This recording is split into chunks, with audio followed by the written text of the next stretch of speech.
One day stronger, another day longer. We stand together. We are the union. One day stronger, another day longer. We stand together. What are we? We are the union. Union busted, it's so disgusting. The 1% is just full of corruption. Now it's time for the 99. Cause we're drinking quarter waters and doling sipping wine. They talk about strikes and union dues, but they have no answers for the real issues. Like a livable wage and enough sick days. A pension plan for the retirement age. We are the UNION, and we're taking a stand and we're organizing. We're taking control of our destiny. Like a fearless lion, you can't mess with me. Cause we have the right to organize. So don't get deceived by the fear and lies. They try to be slick and offer us bribes and ask for second chances. For Just another like the episode of Unite's podcast, we got the two most important figures of Unite, Mike, the National Director, who's been here before, and we got a special guest, Jared, today. Jared, what's your position at Unite? I'm National Secretary of Unite Union, so I'm overall responsibility of the overall union. Yes. So it's very nice of you to join us. Jared isn't someone that can join us often because he lives in. Today's topic is actually called the hours of work. Those that is familiar with Unite will know that we've campaigned a lot on this a few years ago. We even made international headlines for hours of work, and that's the 0-hour contract. You'll see it in the intro somewhere of us mass protesting. But we thought we won the battle of hours of work, but unfortunately with what's happening with COVID, we are seeing it coming back in it's like the coronavirus, it's mutated, isn't it? Yes. A different form of it. So Jared and Mike, we're just going to have a chat about, why is the hours of work so important and what is the future looking like?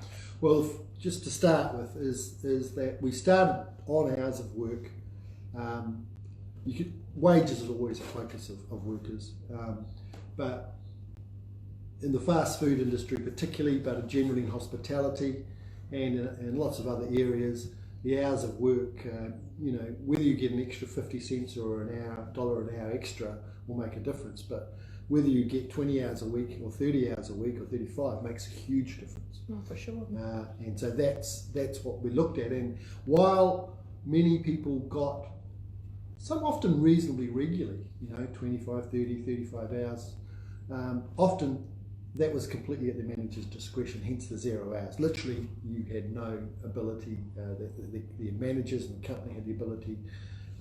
And while it was also about income, crucially what it was also about, and remains very important, it's about power and control. Because if your manager has the power to just pull away your hours from one week to the other, that gives them enormous power and control over you. And so that was a big factor as well. So we fought the campaign to get guaranteed hours. That had been a focus. We tried different ways, bargaining and so on, but in the end we just know you've got to have some guaranteed hours, and that led to a law change in the end. It was a very successful campaign, and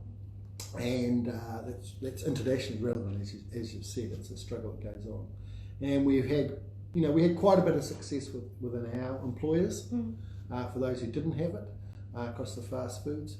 And the law change did make some difference, but unfortunately, particularly in hospitality and other areas, it's honoured only technically.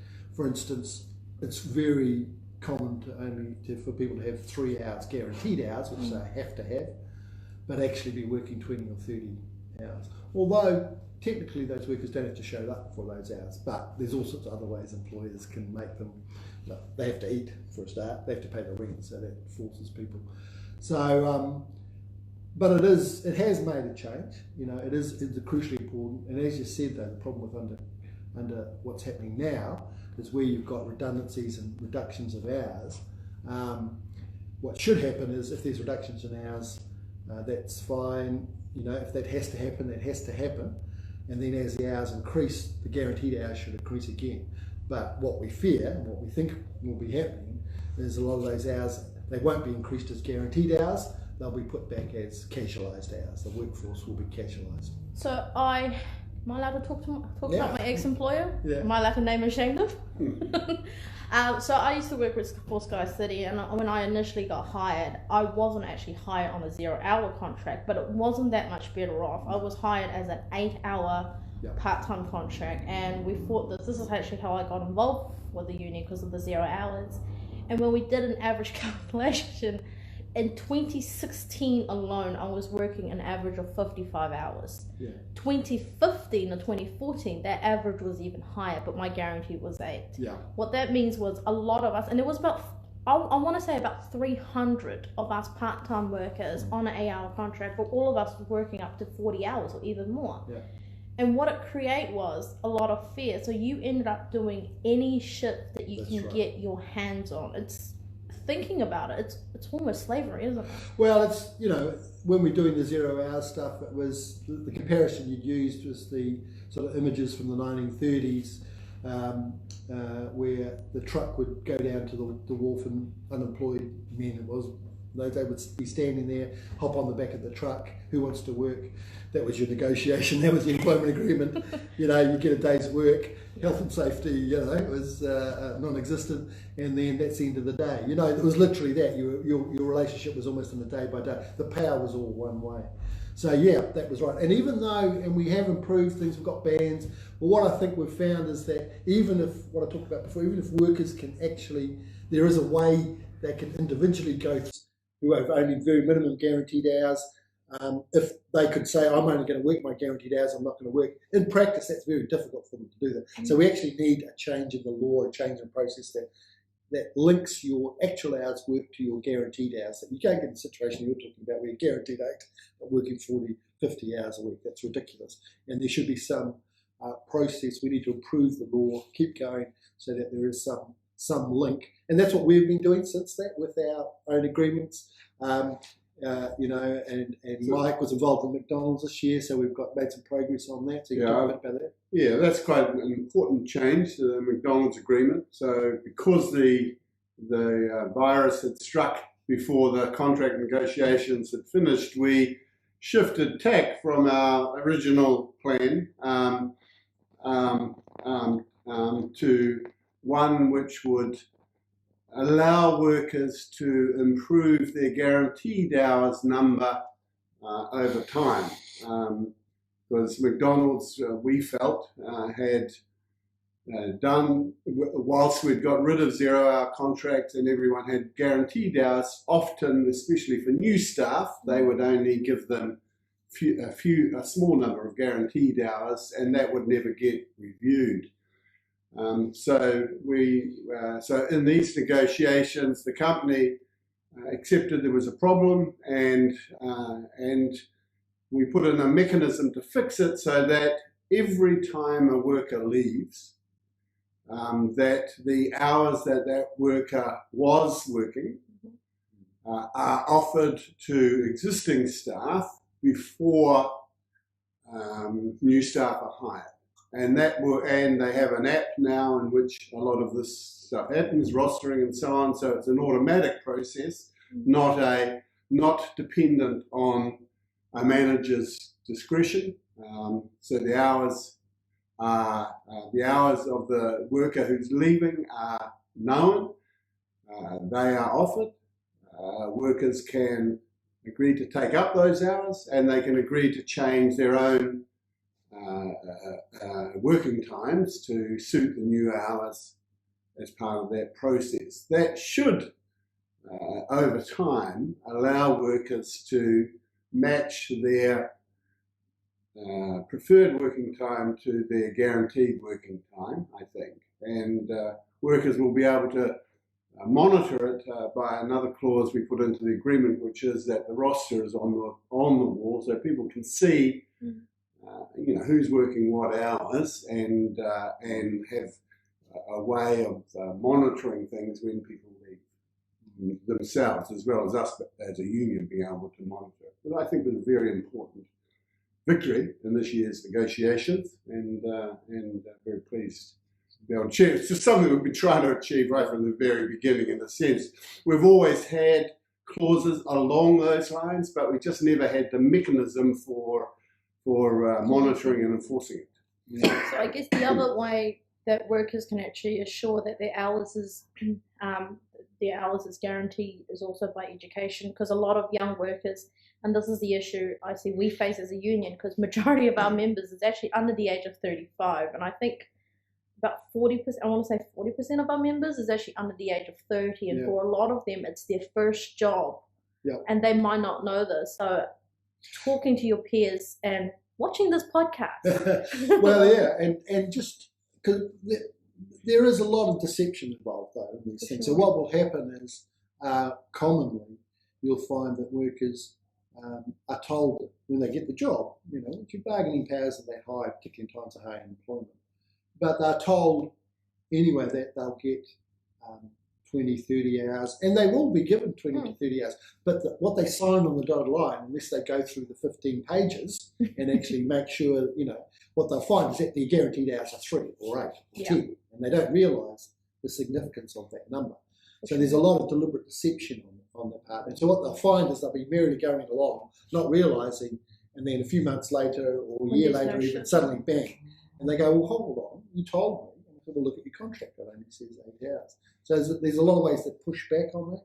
A lot of companies have been, what they've been slowly is doing this, is hiring workers on lower and lower guaranteed hours. So we have to push back on that. And the reason why companies do, because it's quite important, and I guess it's crucial. This is why it was so important to us. It's important for the workers because obviously your rent doesn't go up and down depending on what the demand at McDonald's or Sky City is. Your rent is your rent, your food's your food. So it's actually quite important. And the companies push back by saying, well, they like the flexibility. Well, some people like the flexibility, but actually that's the company likes the flexibility, actually. Some workers don't want to work full time. But of course, when we talk about unemployment, the biggest and the most accurate measure of unemployment is not who has a job and who doesn't. It's how many hours are people working, how many hours do they want to work. So unemployment, is tipped to rise to maybe around 10%. Underemployment, the number of people who would like more work but can't get it, will be massive. It'll be up to a third or more in this country. And that's the real problem, is we've got a whole lot of unemployment that's hidden. It's not actually hidden, there is a measure, and that's actually the measure we should talk about and use as the demand for jobs.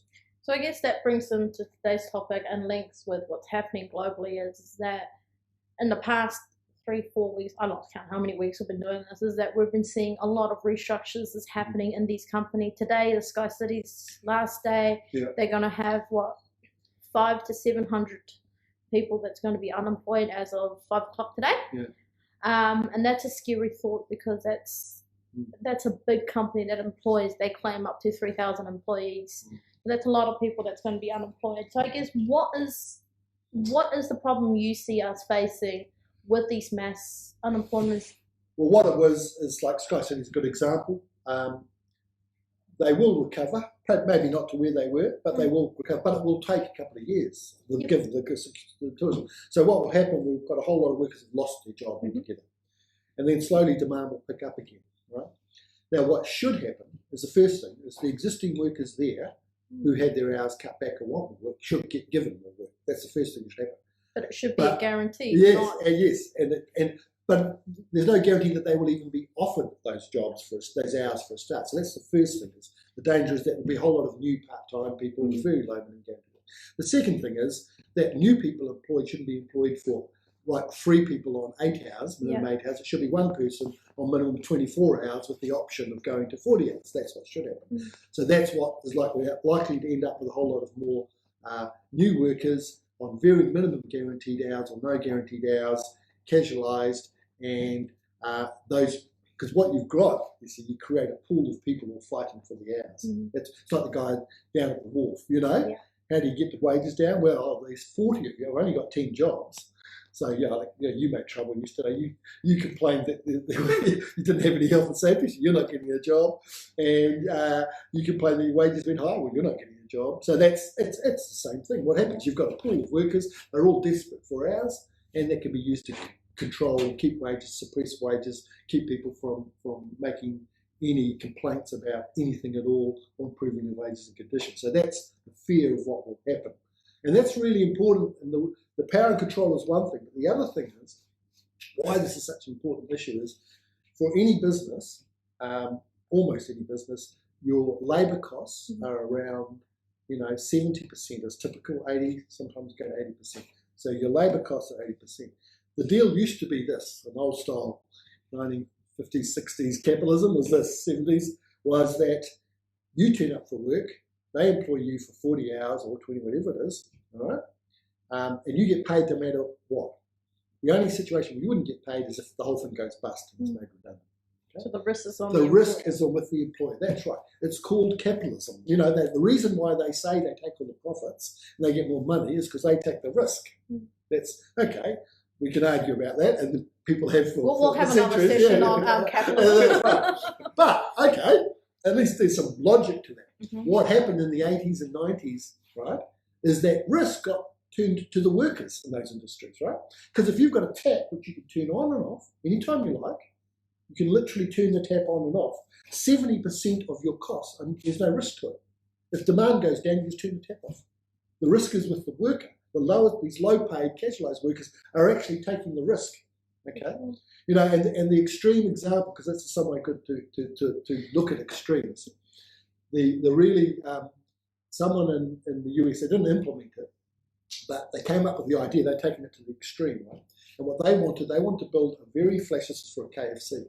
They wanted to build a very flash employee lounge, and they said they would have armchairs and PlayStations. Of course, it wouldn't have been. It would have been a kitchen table and a couple of chairs and a Nintendo, an old Nintendo. Actually, we know that. But anyway, the idea was you'd have this very flash lounge, and you wouldn't clock in when you go to work. You'd be available. You'd have to be available in the lounge, and you'd clock in when a customer came in and they needed you, and you'd clock in, get paid, do your work, clock out again, and go to the employee lounge. Right, so they'll only pay you when they absolutely needed you. That's neck level, 0 hours. And we laugh. I'm telling you, if companies could get away with it, they would do that. Absolutely, they would do that. I mean, it's piecework. I mean, companies do that. They pay people on piecework, but that is the logic of it, and that tells you because that's how that risk has been shifted. That would there's no risk.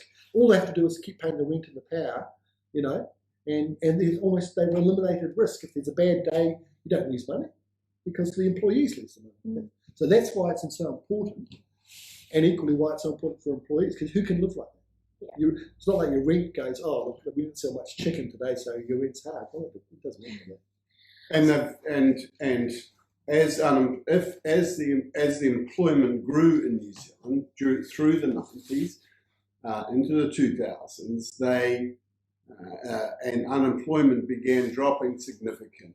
They opened the doors to temporary migrant labour to maintain that ability to just have people at their beck and call. So we sort of discovered that in this crisis situation that we now have 300,000 workers in New Zealand. That's a significant percentage of the workforce who are on some form of temporary visa, and then we just toss them aside when they're no longer needed. And I think that that's a very inhuman thing to have done to that migrant workforce, and they need to be given some chance of income support, and those who are being regularly in New Zealand need to be able to transition to permanent residency as well, because we have kept people in an indefinite temporary situation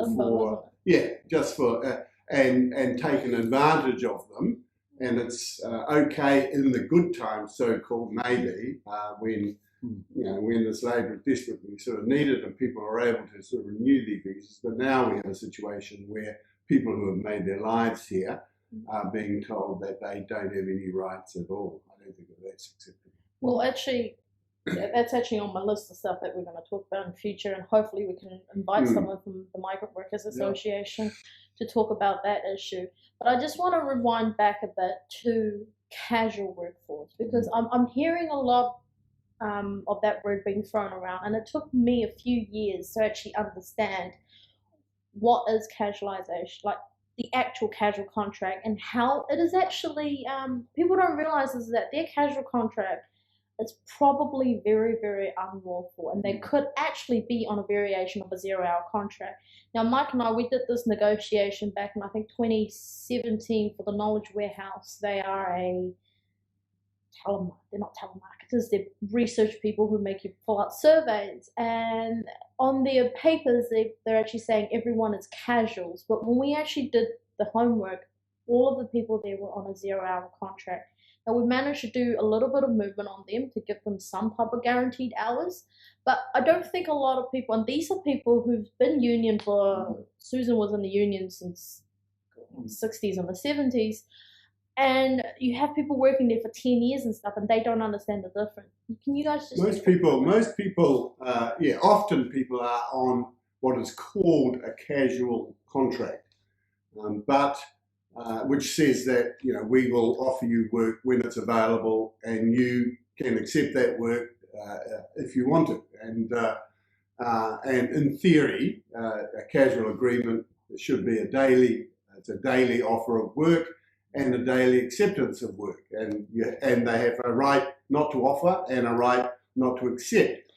However, that's in reality, workers are very often put onto a regular employment regime, and as soon as that happens, even if the written contract doesn't change, for example, if you are put onto a roster, you have become a regular employee.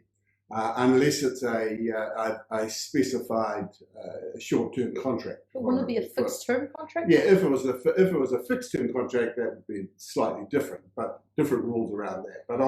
But there have been court cases where the courts have simply said that if you're on a roster, you're not a casual. That's effectively, and that's something to look out for. If you don't have a right to refuse the work, if you don't, for example, you're not a casual. If you and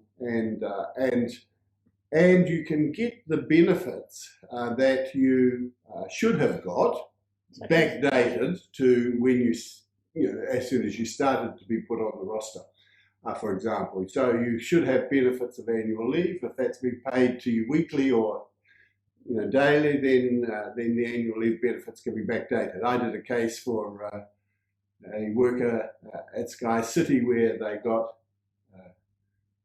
8 years of he was on a casual contract allegedly, but worked every week for 8 years, and at least some hours every week for 8 years, and so the company had to pay 8 times 4, 32 weeks of annual leave compensation for him.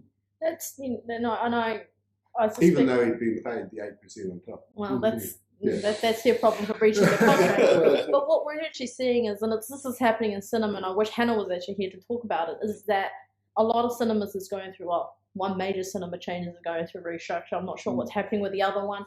And so they're making everyone redundant, but they're offering people casual contracts. Yeah. Can they do that? Well, they can do it for a short term, but they have to be very careful. We have dealt with employees who've been caught out by the sort of situation, right? And then they go to put in place rules to make sure they go, all right, we don't want that to happen again. And you look at it, and it's actually very restrictive. You have to be very careful if you have casual employees, because it doesn't take much, as Mike said, a few things, it doesn't take much for their pattern suddenly to make them actually permanent employees. So technically they could for a short period of time. But actually, if they return to any sense of normalcy, either they're going to be in the position where they're breaching the law, where they actually have got people who aren't casual, or they put themselves at risk of literally having no permanent staff. That any one day, people could go, no, don't feel like working today, that's okay. And in the case of the cinemas, there is a bit of that, and so we've got situations, but they still needed guaranteed hours. I mean, a lot of the cinema workers are happy to have some guaranteed hours and have that flexibility. So they're not casual then? If you have guaranteed hours... Absolutely. So if they're going to have casuals, they have no guaranteed hours, which means literally people don't have to show up from day to day, week to week. And it's very hard. You can have some workers like that, But if you have a complete, it'd be impossible to run any sort of business on a purely casual operation, because literally you don't know if anyone's going to show up that day. Who can run an organisation like that? I mean, like some, I don't know, but that's Noel ridiculous. Greenhill's did it for years. Yeah, well, you can't, because actually, because you're right, they actually say, well, actually, you have to show up for it. Well, you're not casual. Yeah. You're simply not casual. That's all there is to it. So there's a big risk there. But as we've seen, education is really important for workers who don't realise that's going on. But also, you know, it shouldn't be up to workers to have to figure out no employment law and no case law to know whether they're casual or not. That's the reality of it. And so it has to be very clear, and the penalties have to be such. Like paying the annual leave twice, people will think, oh, well, that's not fair. The employers, you can hear them bleating. But actually, it's good, because what that meant, they meant, oh shit, we better make sure that doesn't happen again, because we do not want to be paying 8% extra wages. In Australia, if you're on a casual contract, there are loadings, right? You get 20, 25% extra, because there's so many disadvantages to being on a casual agreement. And even that's, you know, even they estimate that often those loadings don't actually compensate you for everything you lose in those type of contracts. So I guess, you know, that's something we will definitely need to watch out for. And workers, just be careful if you are being offered a casual contract in this post-COVID society. Yeah. I'm not sure if we can call it post-COVID at the moment, but The key message for workers is this: guaranteed hours are these. Okay, if you're a casual contract, you haven't got any guaranteed hours, so that's be very aware of that. Well, that means that your employer doesn't have to give you the hours, but you don't have to work them either. And for any kind of agreement, that goes too. If you've got guaranteed hours, that means your employer has to offer them to you, and you have to agree to work those guaranteed hours, right? But anything that's not guaranteed, you don't have to work. So that's a bit of power that workers have under the legislation we fought for. So if you're actually working 30 hours and your employer is only guaranteed you 8, and you might want to wait till you want to take some time off, and they say, oh, no, you can't have leave.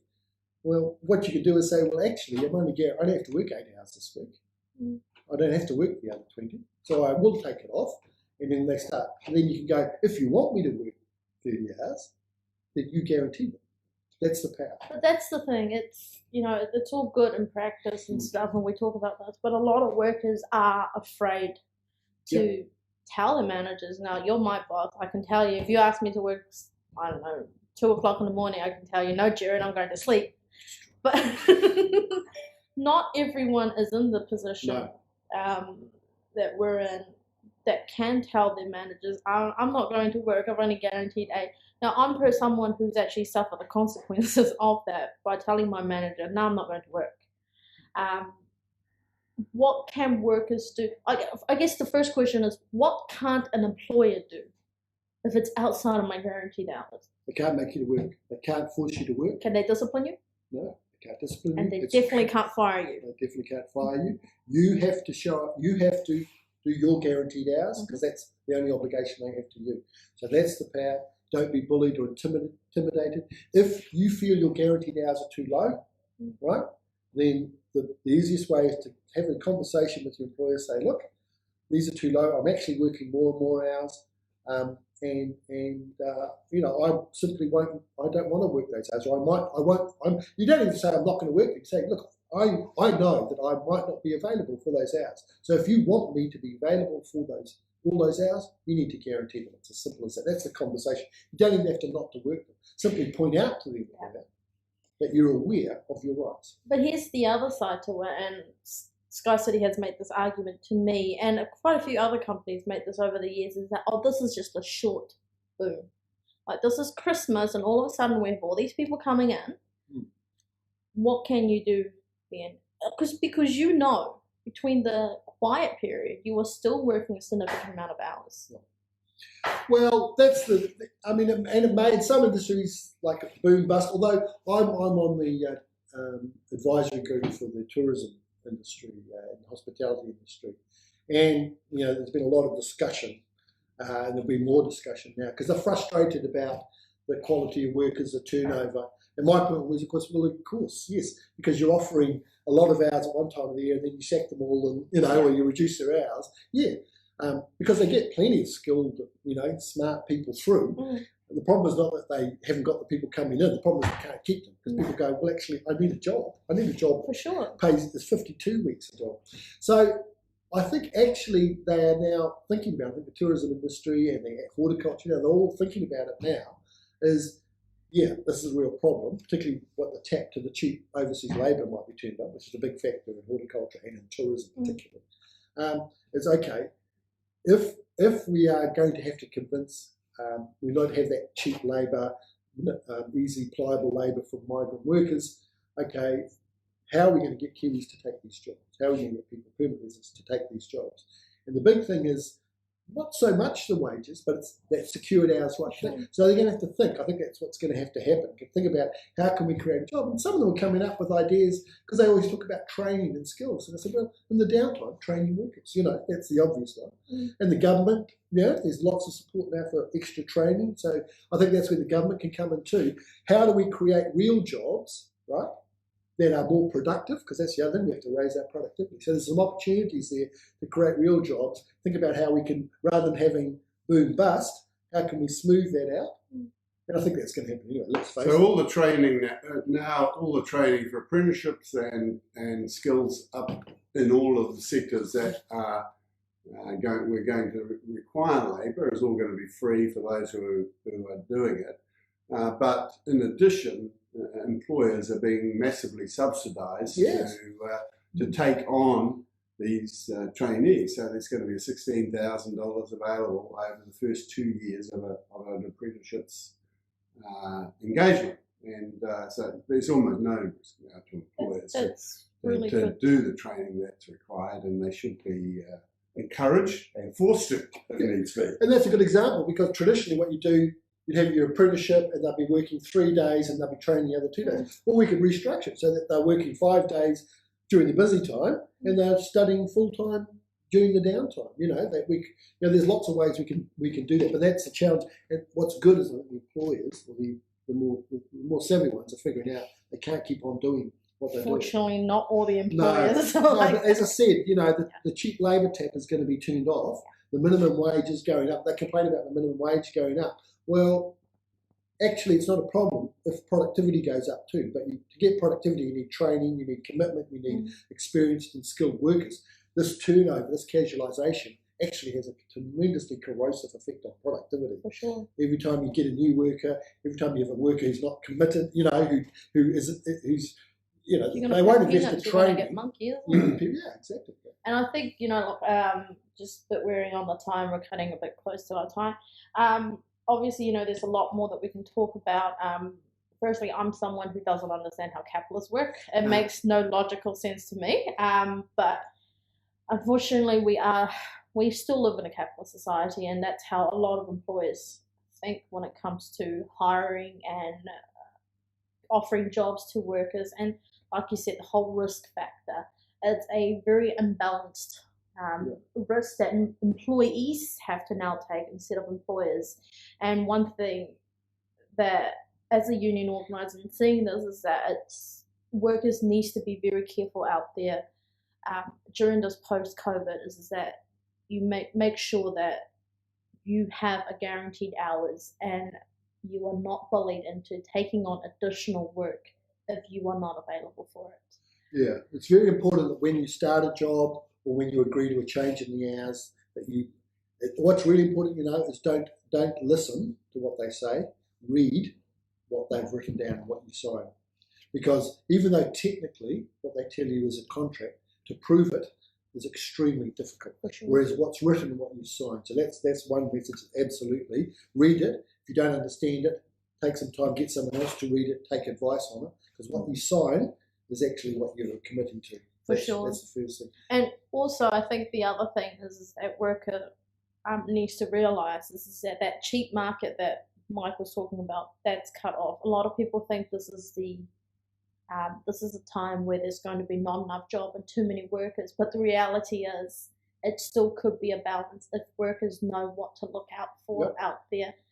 Because at the end of the day,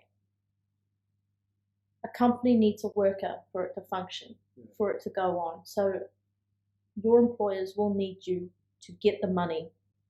Yep. The millions of dollars profit I think what they're going to realise is what Mike's talking about is in the end there's a pool of labour, right?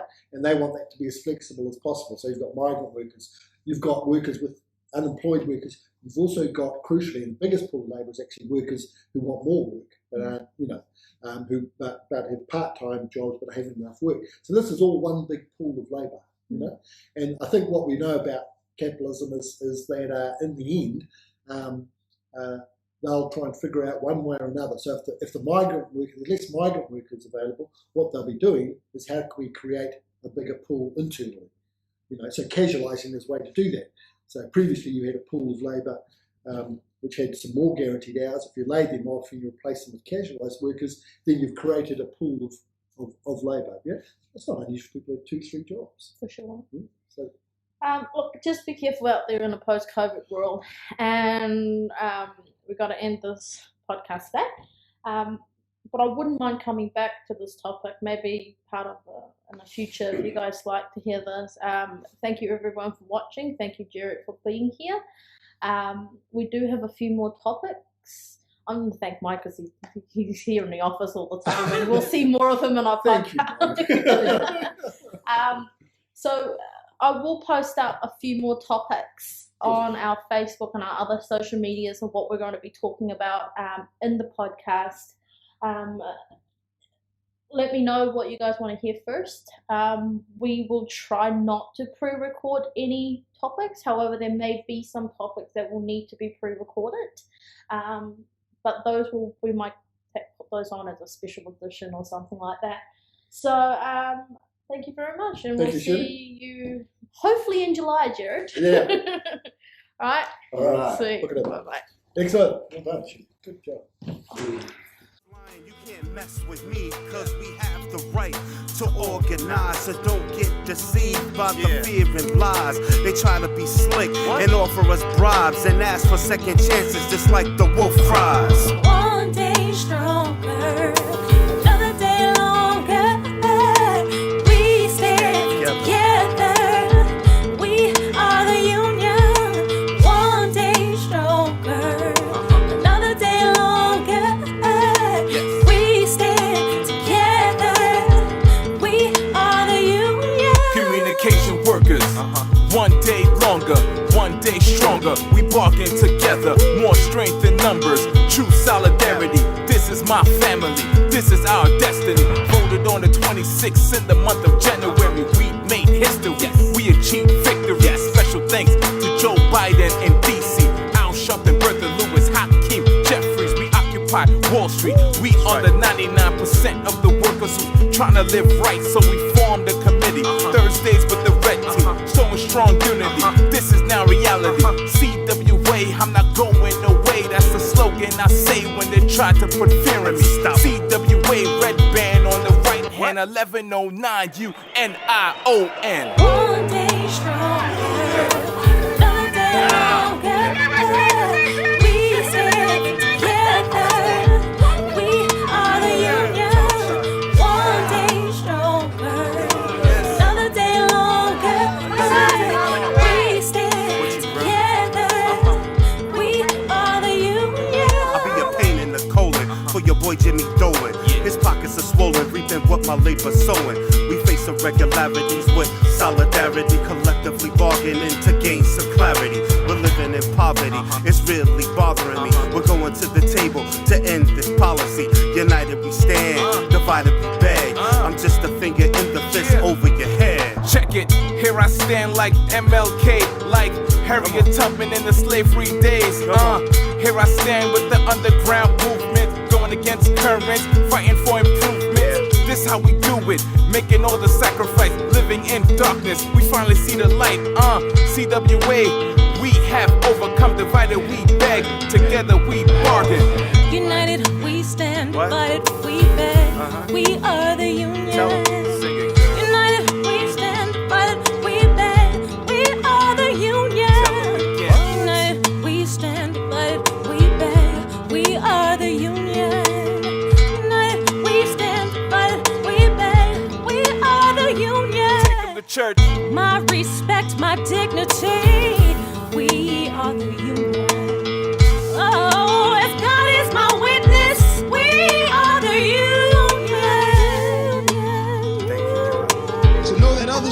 your cause and offer support. It gives you the strength to follow through.